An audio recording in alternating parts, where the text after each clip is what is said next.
तो यहां पर भगवान तैयारी करके निकलते हैं। अब घर से बाहर निकले ही हैं कि बीच रास्ते में जितनी गोपियां हैं वो सब रास्ते में लेटी हुई हैं। गोपियां कहे अगर कन्हैया को ले जाना है तो ये रथ हमारे ऊपर से लेकर जाओ, जीते जी तो कृष्ण को नहीं जाने दें। तो अक्रूर जी भगवान की ओर देखते हैं, भगवान नीचे उतरते हैं। भगवान कहते हैं तुम कहोगी तो मैं नहीं जाऊंगा, पर अगर मैं नहीं गया तो मुझे बहुत दुख होगा। गोपियां कहती है कन्हैया हम तो चाहते हैं हमारे सारे सुख तुम्हें मिल जाए और तुम्हारे सारे दुख हमें मिल जाए।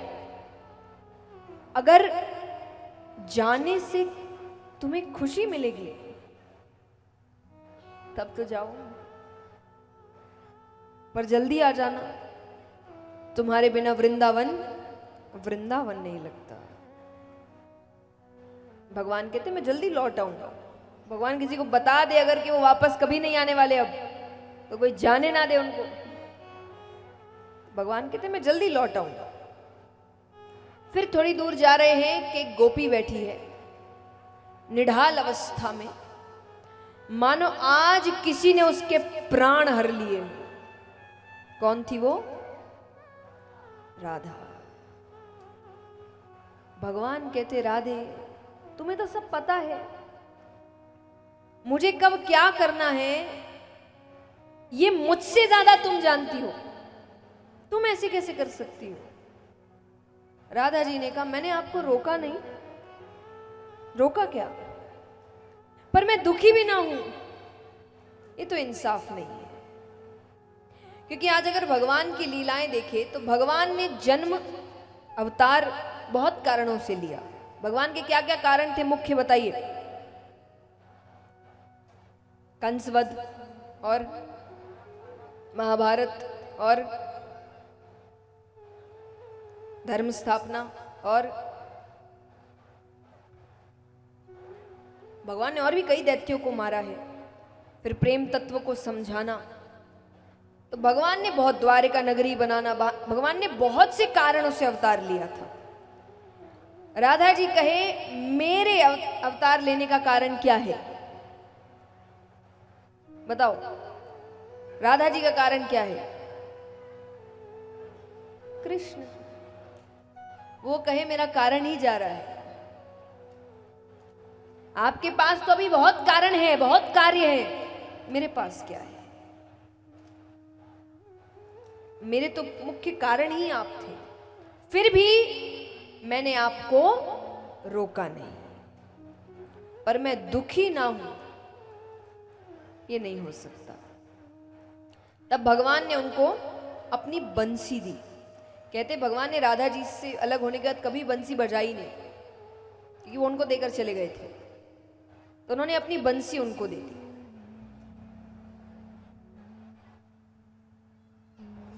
अब यहां पर भगवान थोड़ी दूर जाते हैं कि कुछ ग्वाले मिलते हैं कि हम भी साथ में चलेंगे, मथुरा घूम आएंगे।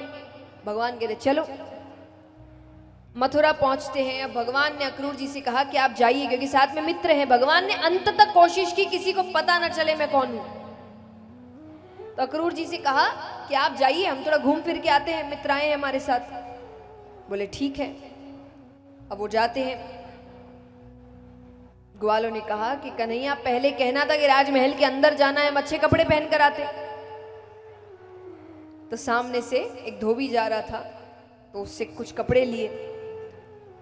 फिर एक दर्जी के पास जा रहे हैं, कपड़े ठीक कराए हैं। भगवान कहते अब क्या चाहिए?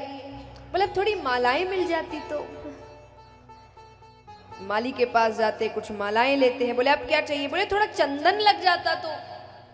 सामने से एक महिला जा रही है, उसके हाथ में चंदन है, पर 3 अंगों से टेढ़ी है, पीठ पर कुबड़ निकला हुआ है।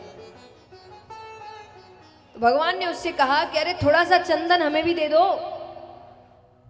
वो भगवान के चेहरे को देख रही है। वो कहती है दूंगी नहीं, अपने हाथों से लगाऊंगी। भगवान कहते लगाओ। अब भगवान ऊंचे हो रहे हैं, वो कोशिश कर रही है पर उससे हो नहीं रहा। भगवान कहते अरे जल्दी करो, इतना समय थोड़ी है मेरे पास। अंत में भगवान ने अपना एक पैर उसके पैर पर रखा, उसका हाथ पकड़ा और जोर का झटका दिया। वो झटका देते ही जो 3 अंग टेढ़े थे वो ठीक होते हैं, उसके पीठ पर जो कुबड़ निकला हुआ था वो ठीक होता है, और वो ठीक से खड़े होकर भगवान के सर पर चंदन लगाती है।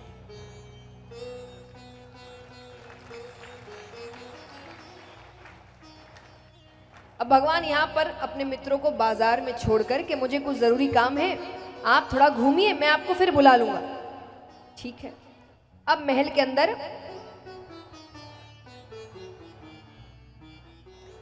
अंदर भगवान प्रवेश कर रहे हैं, तो महल के द्वार पर ही एक धनुष लटका हुआ था। वो धनुष कंस ने लटकाया था, क्योंकि वो धनुष केवल कंस का काल तोड़ सकता है। भगवान बलदाऊ भैया के पास देखते, बलदाऊ भैया कहते काम शुरू कर दो। भगवान ने उस धनुष को ऐसे तोड़ दिया मानो एक छोटा सा बच्चा एक छोटी सी टहनी को तोड़ता है। पर वो धनुष टूटते ही भयानक आवाज होती है। आवाज कंस के कमरे तक जाती है। कंस समझ जाता है मेरा काल प्रवेश कर चुका है। उसने कई दैत्यों को भेजा, एक मदमस्त पागल हाथी को भेजा। भगवान लड़ नहीं लगते। बलदाऊ भैया कहते इन्हें मैं संभाल लूंगा, तुम अपने काम की ओर जाओ। तो भगवान कंस के पास जाते हैं, दोनों के बीच युद्ध होता है। अंत में कंस अधमरी हालत में जमीन पर पड़े हुए हैं, उनके ऊपर भगवान बैठे हैं। अब वो माफी मांग रहा है, जान की भीख मांग रहा है। पर भगवान को उसी वक्त उसे देखते ही इतना क्रोध आया।